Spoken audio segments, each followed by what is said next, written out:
Spencer. I'm Emily, and today I have Woody from Parks Department with me. Hey, how are you? Good. Glad to be here. Glad to be here. Cool. Great. Glad to be here. So you are formerly a New York City Parks Ranger, is that right? That's awesome. That's like clever use of the name then to then make it your. Well, it was. I mean, I didn't want my work identity to be the band identity. Okay. People were like, well, why is the band name Parks Department? But it was originally all coworkers in the band.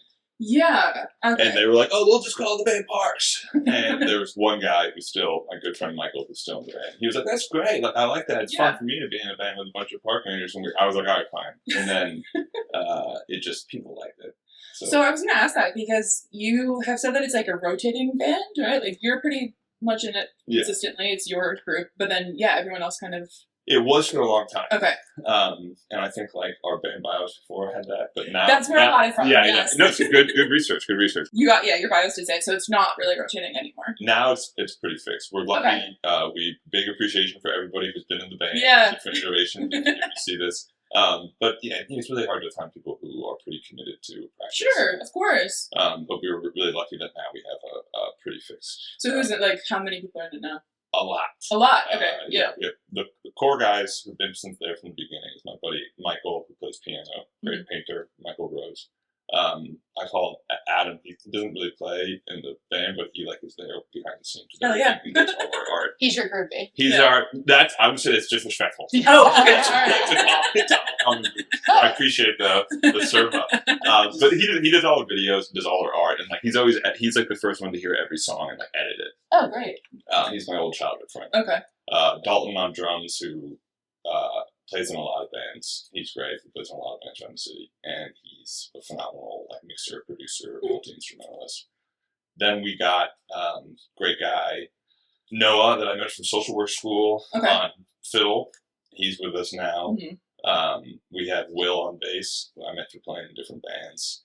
Through a bunch of different people. We met this guy Matt, who's great. Matt Hannon, great guitar player, singer, and we also sometimes have, when we're lucky, my old friend from home, PJ. He comes in and out. Okay. And also this guy, Evan, who's a phenomenal clarinet saxophone player. There's 8 guys on stage. Yeah. And sometimes my friend Julia comes up and sings, and then you get 9. You get 10. It's too much. That's too many people on stage, double digits.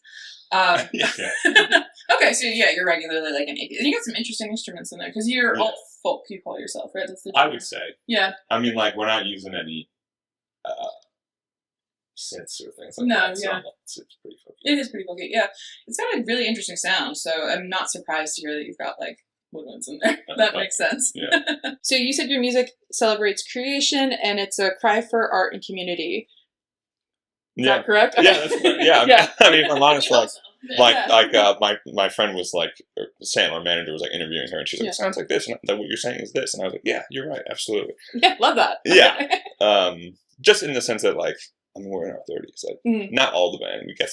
We call them the junior rangers. Okay. Some of the they're the young bucks. They didn't like that, but the junior rangers in their 20s. But for the most of the part, most of the guys who have been there from the beginning and recorded the record where they're all in their 30s. And for most of the time growing up, I was like, when I'm going to stop when I'm in the 30s. Don't worry, family. Don't worry, girlfriends. We're not going to keep doing it. And then we kept doing it, and I'm like, why not? I started this in my 30s. It's basically like fighting against the narrative of if you're not making a bunch of money from it, what are you going to do instead? Watch TV? Yeah. Keep making art with your friends. Yeah, exactly. I completely agree. That's what we're doing here. Yeah, exactly. It's better than, it's a lot more fun than doing nothing. Yeah, exactly. Yeah. And the last bit I have is, which you touched on before we started recording, watch out for microplastics. Oh, yeah. That was in the submission you gave me. So you really are on a... I'm obsessed. Yeah, microplastics. Yeah, I'm obsessed with it. I got my girlfriend really into it, and she's way more type A and efficient than I am, and started that was the smartest thing you could have done then. But somebody else. She made a whole website about it. Oh. And she's like, I want to start a side business where we go into people's places and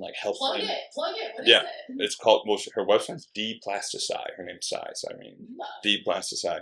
And if you guys, I would be happy to take you around your apartment and see what some easy changes to do. I'm sure it's everything. Yeah. It's pervasive.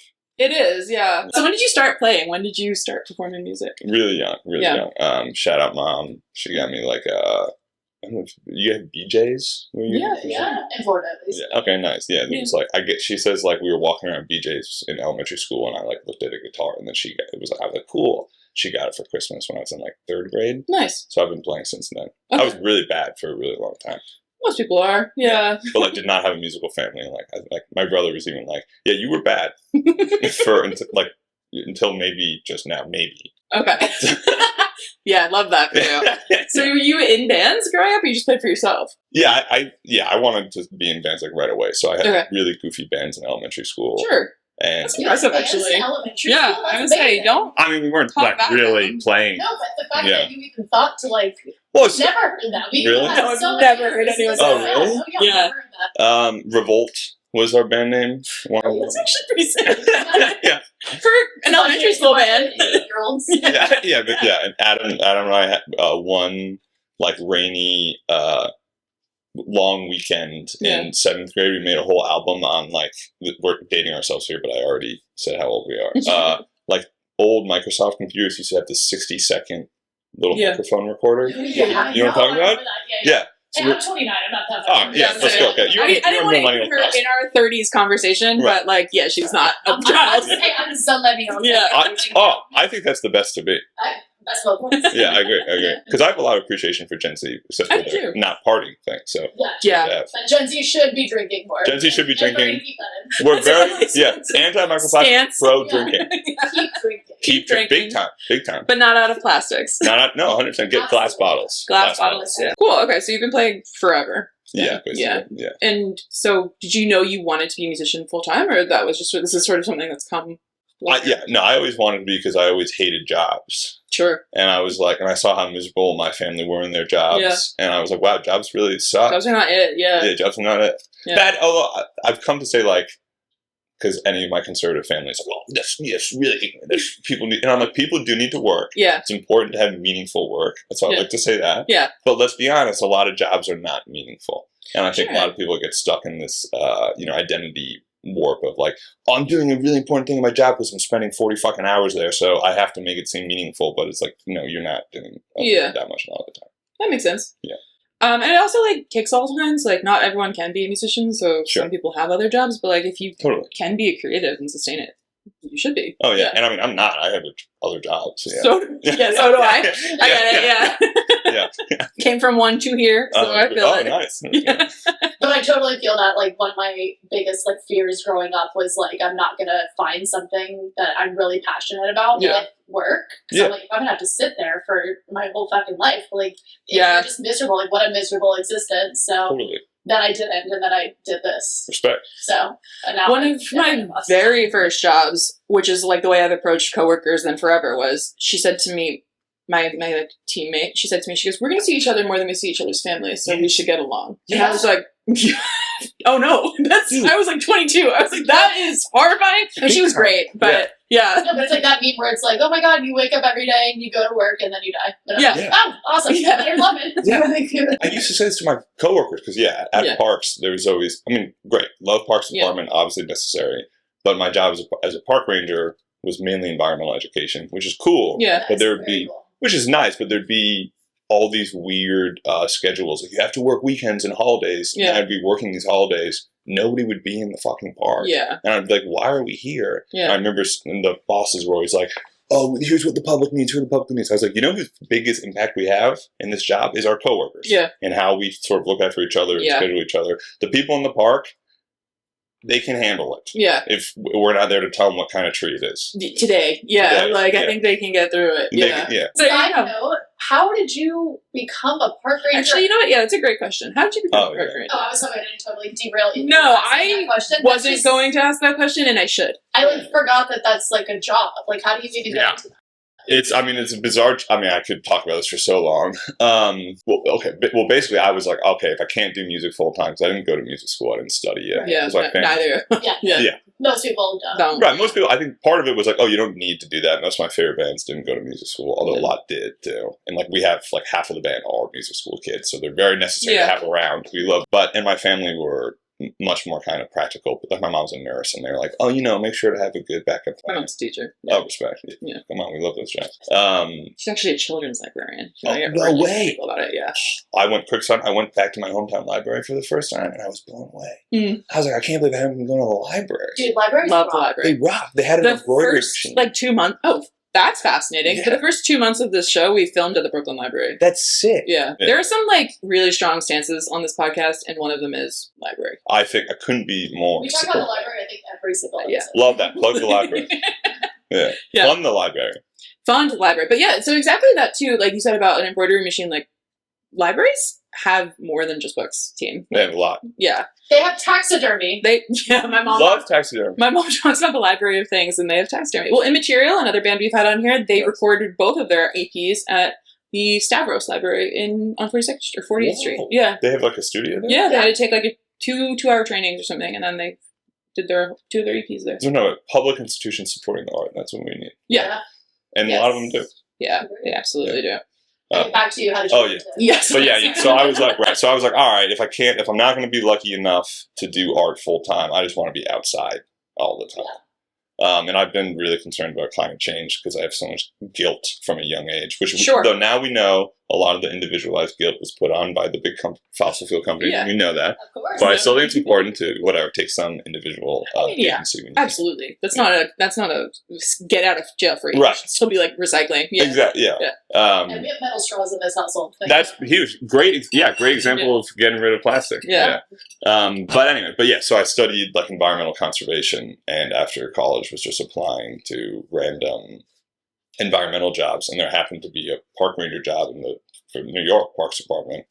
I accidentally applied for the enforcement one at first, and I remember going to the Yikes. because it's really confusing because it's like the title is urban park ranger, and there's 2 ones under the civil service title: urban park ranger, which is the education one, or urban park ranger, Parks Enforcement Patrol. Yeah, and it's very confusing. A lot of people have this problem. So I went to the interview, and it was like really big, like ex-military guys. On their part, by the way. Yeah. And they were like, all right, like the first question, they were like, so you work out? And I was like, I do, but I don't know why this is really relevant to this job. And they were like, your resume seems like you'd be much better for the education one. I was like, I thought that's what this was. Yeah. And then I was lucky where I ended up then applying for the education one and getting it, and ended up having that job for a really long time. Yeah. Well, another thing I meant to bring up earlier and forgot was that we are both named after Teddy Roosevelt objects. Nice. So Emily Spinzit comes from Alice Roosevelt's pet snake, Emily Spinach, which is why, our logo is the snake. So I was laughing and I was like, you and I are both Teddy Roosevelt byproducts. Yeah, love that. Yeah. Teddy Roosevelt did a lot of good, did some bad things. Yeah, nobody's perfect. Yeah, nobody's perfect. We had an episode with Emily where we talked about Teddy Roosevelt for literally 30 minutes. Yeah, cool. It's just a Teddy Roosevelt podcast. Heather has her own love podcast, that. and they brought me on to promote this one, and we literally just talked about Teddy love to check this out. Send that to me. Yeah, we will. So that's how you became. Okay, so how long were you at the Parks Department? 9.5 years. Oh, a long time. Yeah, too long. Okay. Way too long. What park were you? Or just all of them? Or? I started in Queens. Okay. In Bayside. Okay. Which people don't even really know. Kind of, yeah. Yeah, but I've never been there, but yeah, it's like on the Long Island border. Okay. My mom's actually from there. Oh. I remember when I got the job, I was like, my mom growing up was always like, "Oh, I'm from Long Island. I'm from Bayside." And then I got the job. I was living with my brother in Brooklyn, and the commute was like 2 hours. Yeah. And I was like, "What?" I was like, "Wait, Mom." I was like, "Didn't you say you're from Bayside?" She's like, "Yeah, Long Island." I was like, "That's Queens." She's like, "Oh, I didn't know that." And I called my boss, not knowing it at all. I just got hired. And I was like, "Hey, I think something wrong. Yeah. It looks like I'm going all the way up to," and he goes, "Yeah, you signed up for this job. You said you would work anywhere in the 5 boroughs. That's the 5 boroughs." I was like, "Fuck." You're like, for sure. But I started there, and then I ended up spending a lot of time in Fort Greene Park, which was great. Well, the last thing I would say with it is kind of fun is we used to go up into the monument. Oh, okay. In Fort Greene. Oh, yeah. Which was cool, and I would climb up there, which was kind of sick. And I had the Yeah. key, and sometimes I would take friends, but then I lost the key one night when I was partying too hard. That's really a bummer. I was too So sad. sorry. Yeah. Yeah. Yeah, So that feels very like a New York moment thing to be like, I got the key. To the it was kind of sick. That's awesome.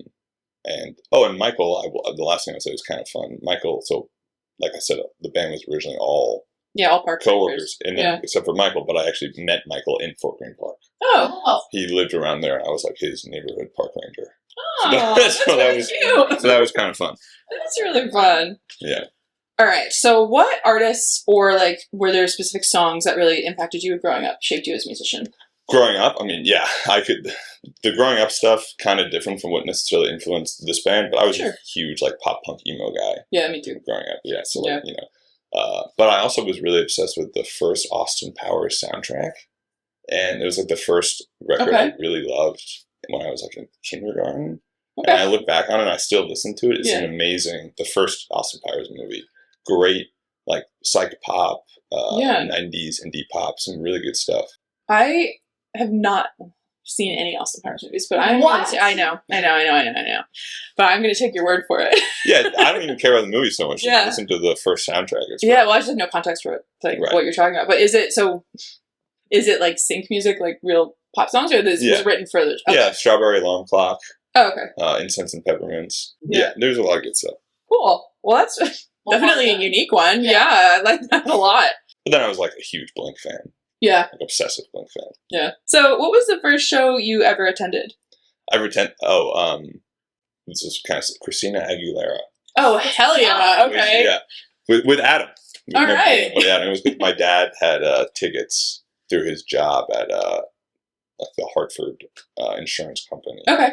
And they would put, it was really funny, I think it was one of the first dates with my now stepmom. Okay. And he, I think, was trying to like seem cool. So, yeah, so yeah. That's cool. I was not a huge Christina Aguilera fan. Adam and I joked about it, like, remember when we went to Christina Aguilera? And she's at least like a really good vocalist, so I'd imagine it was a good show, but that is like a really random choice, especially coming from someone who likes pop punk so much. Oh, I think my dad clearly wasn't like, he was just like, look what I got. Yeah. Hey, I know, I recognize the name, let's go. Your dad's like, hey, do you and your friend want to come with me and this lady I'm dating to Christina Aguilera? Also, you're 8. Yes, exactly. Yeah. That's really funny. What was the first show you ever performed? In like my local town teen center. Okay. Which shout out the Simsbury, Connecticut Teen Center. Definitely wouldn't be here without that because I met a lot of my high school friends who then led to the creation of this band. Mm-hmm. But yeah, it was like a tiny little like basement thing that some really nice mom in town would have, like the local high school bands. That's sweet. I like that a lot. Yeah, it was fun. So when did you start performing with Parks Department? A while ago now, actually. The band started probably like 5 years ago, but for the first like 3 years it was really intermittent. Okay. While, like I said, like we didn't have a real set band. I would wrangle my coworkers. Yeah.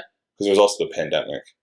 So by that point I had sort of like, I was playing in a lot of bands that panned out. They all fizzled out in my 20s and stuff in the city. And then when the pandemic hit, I kind of fell out of touch with a lot of my musician friends.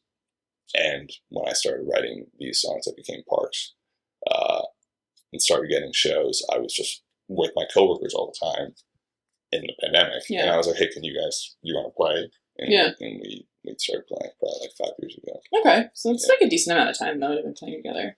Yeah. But then with this band, with the band that kind of came together, it's been like 2 years. Okay. So you put out an album on the 31st just last week. How was that? How was writing that? Really fun. Yeah. It was like one of the most fruitful creative times of my life. Yep. We got really lucky with friends of ours were living in Ditmas Park. I was living in Kensington, and these were musician friends of mine, including Dalton, who's now in the band, and our buddy Jackson.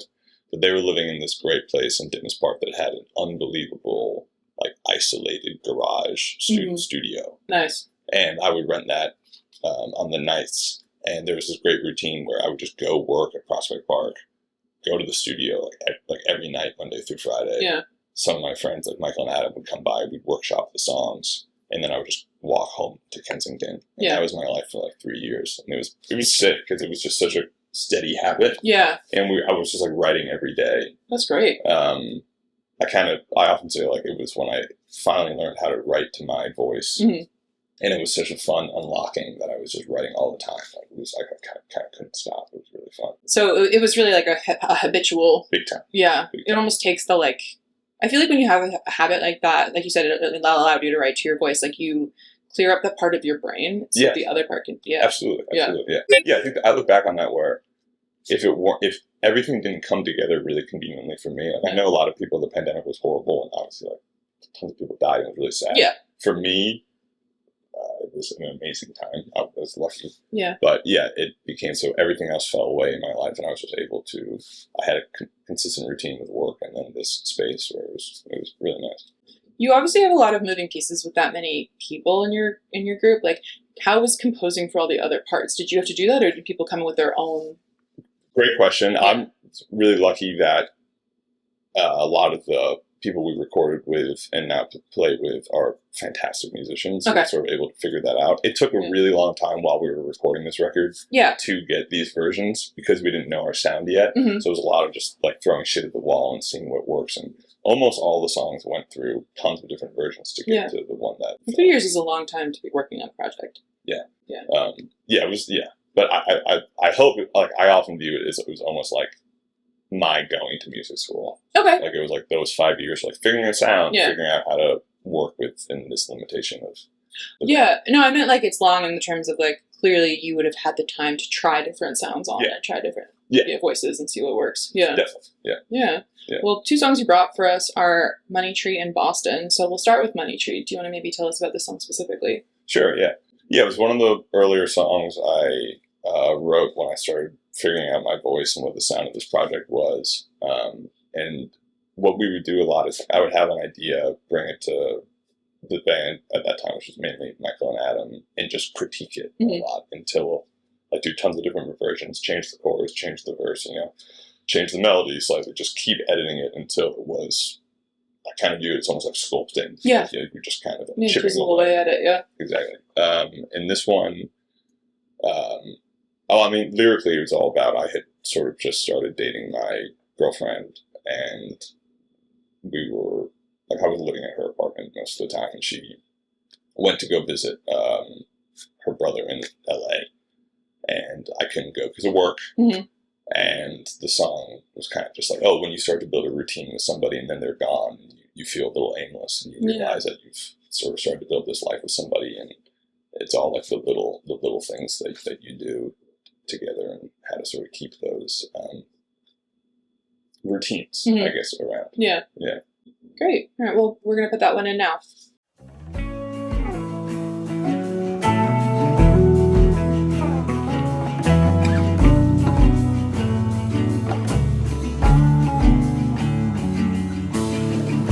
I make the bed, I do the simple things that you taught me to do, to keep at bay the blues.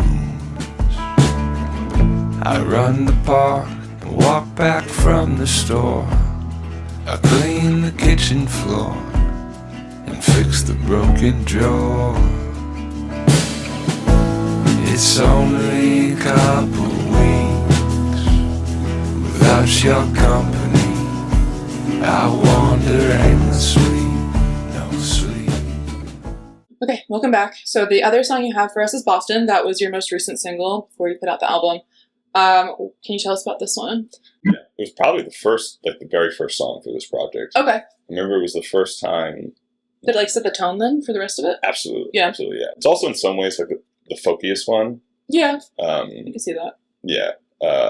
So the project has changed a bit, but like from a music perspective, like there's a lot more chord changes and stuff, which I don't do is experimenting with that.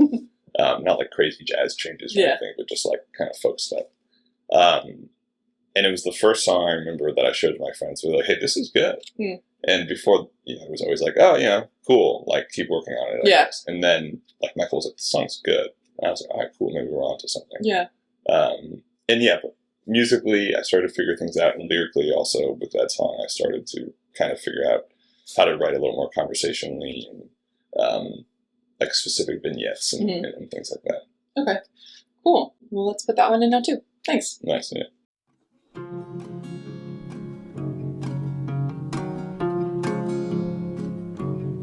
She said fall is here, nearly made it through another year.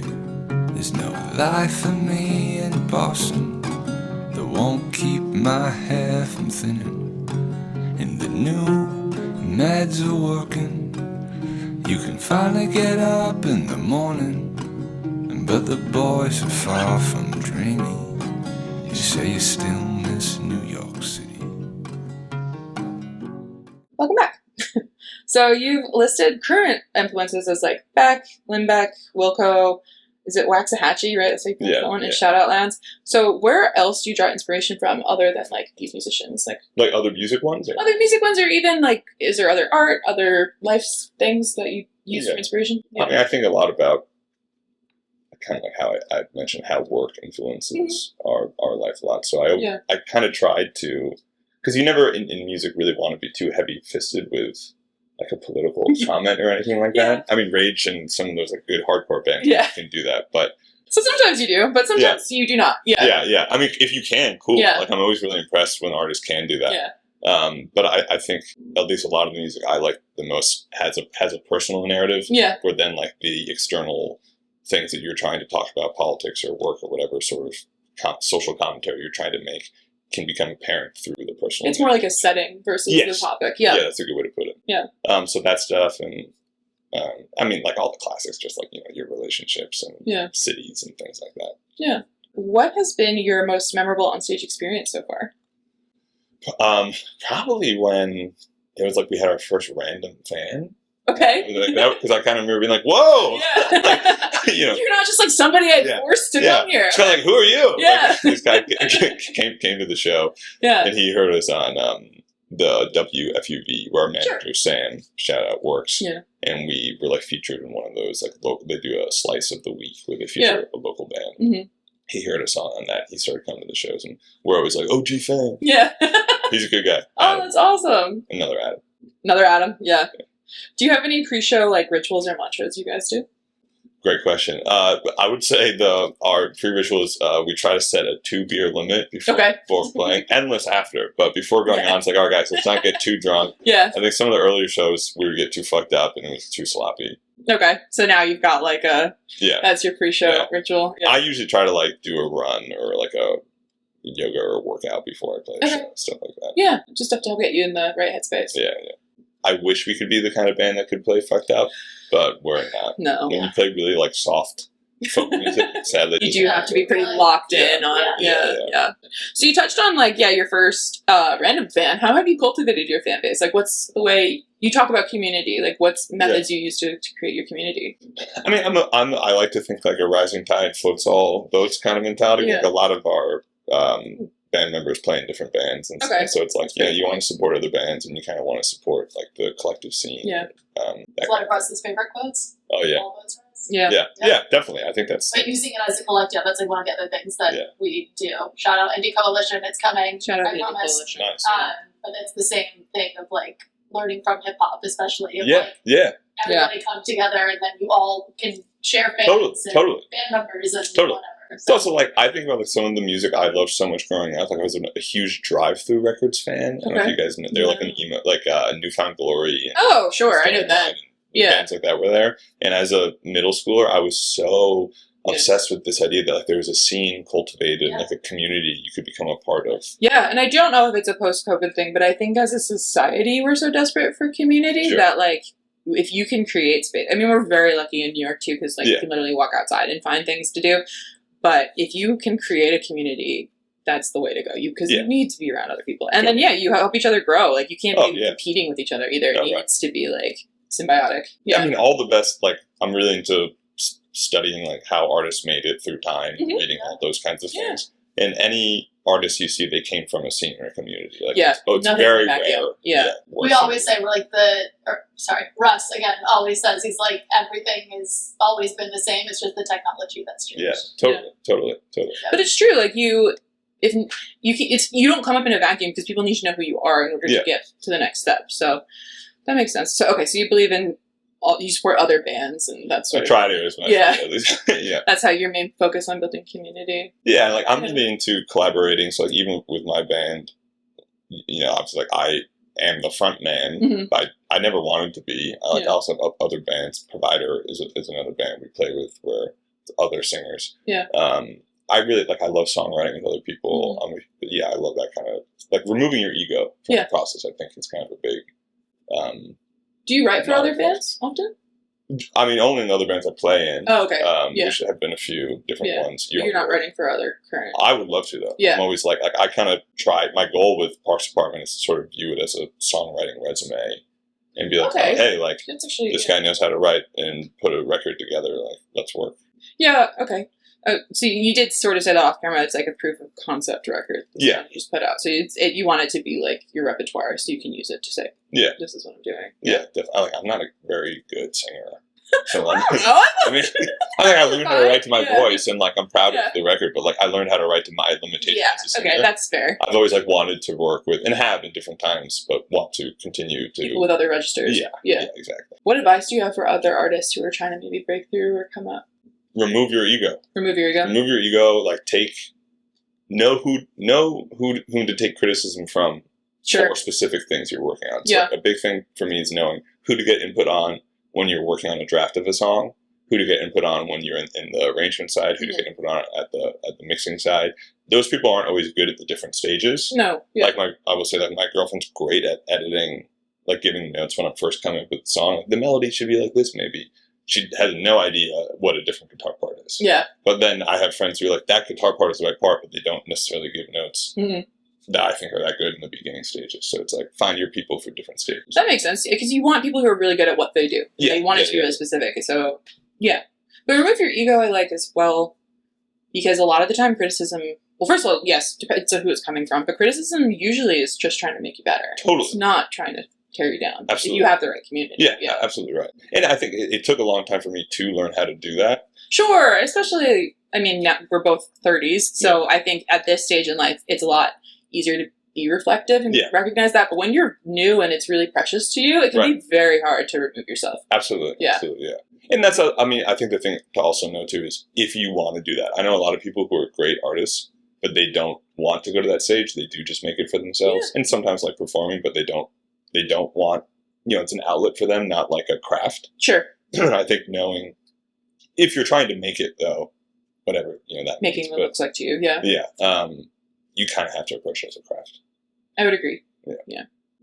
And our last question is, what is your industry hot take? A lot of great art is personal and just like within your own little outlet community, and that when people come together and inspire each other, that often makes the best art. Like the idea of the individual artist is kind of an illusion. Okay. And I think a lot of people today, especially in like the auteur social media thing, like the democratization of art making in that aspect is cool because anybody can make it. But I think it also gave this illusion that people can do it all on their own when you might be able to, but it's not going to be the best work it could be. Like I think a lot about like the Motown Hit Factory. Yeah. And I was like, they would come in and have at like 9 a.m. and have a whole team of editors and songwriters and players just like critiquing everything from the beginning. And you need that sort of communal approach to art to get to the level that I think people like really like to consume. I don't like that word, but Sure, but it is. You are consuming art. Yeah. Or experiencing art. Yeah. That makes sense. I mean, so the Not Dead Yet, their motto is DIY does not mean do it alone. Yes, that's great. Agree yes, with you. 100%. Yeah. And it goes back to what you were saying about removing your ego. Like, yeah, you want people to come in and share outside perspectives. I mean, yes, you want it to be your voice and so you can be the soul of it, but sometimes you get too close to stuff. 100%. Yeah. Yes. I think that's so much of what it is. It's like taking other feedback doesn't mean you take all of it. No, obviously, like discern between not being your authentic self. You should still know who you are and who you're presenting as. Yeah. But removing yourself from like when you get too into it, I always try to think like what would like put your listener ears on, not your creator's ears. Right. Because your creator's ears are you're bogged down by like your emotion when you were making it. Yeah. It takes a whole different craft to develop of how to view something objectively. Yeah, I think that's great. All right, so then we do have our little game. Game is that I'm going to give you the name of a national park, and I want to know if you can tell me what state it's in.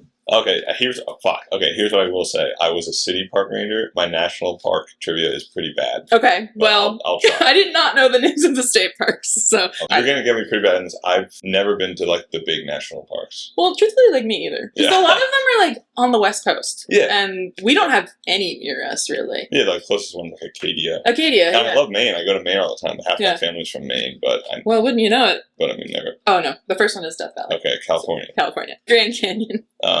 Arizona. Arizona. Badlands. I believe it's, I want to say, like, South Dakota. Correct. South Dakota. Nice. Okay. You're doing really well. All right, thanks. Theodore Roosevelt. He has a national park named after him. I didn't know you had a national park name. I actually think it's kind of new. Is it Montana? North Dakota. But, like, general region. Okay, Yeah. Yellowstone. Wyoming. Yeah, it's in 3 states. So Wyoming, Okay. Montana, and Idaho. If you gave me any of them, I would have Okay, taken it. nice. Thank you. I try to be easy. Acadia. There it Maine. is. Maine. Big Maine fan. Carlsbad Caverns. Montana? No, this is in New Mexico. Oh, Oh, I right. would have said California because of Carlsbad. Oh, okay. So, Yeah. but yeah, it seemed like west, southwest. Yeah. Okay. Joshua Tree, California. California. Everglades, Florida. Florida. Most biodiverse part of the country. I do know that. Yeah. Yes, it is. Denali, Alaska. Zion, Utah. Utah. The Gateway Arch, which is a funny park because it's not really a Yeah. park. Is it Missouri? It is Missouri. And that was it. You did really well. Okay. So, All right. Thanks. and everyone gets a prize for coming on. So to honor our Teddy Roosevelt roots, I've given you a teddy bear. Oh, Thank you so much for coming on the show. Thank you. That was fun. So we're finishing up. Your album just came out. Is there anything else you'd like to plug before we go? You watch out for microplastics. Obviously, a Yeah. big thing. You also threw in planes and trains. Oh over yeah, I planes. think obviously in the I know this is kind of a dark note to end on, but in the impending climate collapse, I think a lot about okay, what are some big things we can do? Fly as little as you can. Eat meat as little as you can. Like the more you learn about it, how much the meat Sure. industry contributes. And then I also think if you can, it's hard in the city, but plant native plant Yes, pollinator that gardens yeah. whenever you can. It's big. Like my mom has a great garden. So does mine. Yeah, and it's unbelievable to see how much life is teeming Mhm. when even in like a tiny little, like the garden's probably the size of this room, and there are all these different kinds of birds, Yeah. insects, pollinators. It's amazing. So I'm like, if more, when you go to these kind of barren areas and you don't see, like, you need to make little areas for wildlife. So that's kind of big. Yeah. Yeah. Well, where can we follow you to keep an eye on? Are you going to tour with this album at all? This album probably not realistically. I would love to, but we're gonna. Now that we have the full band through making this record, we're gonna make the next record in October. Okay. And I hope to do some touring Okay. once we finish that one, like in the spring or something. Well, where can everyone follow you to keep an eye on that? Yeah, Instagram, Parks DEPT Band. Okay. All this stuff, Spotify, things. Yeah. Like that. Yeah. Fair enough. Okay. Well, thank you so much for coming on the show. It was really great to meet you. True pleasure. Thank you Yeah, guys. it's so Hope much to fun. see people at a show sometime. Yeah, definitely. Yeah. Thanks, everybody. We'll see you next week.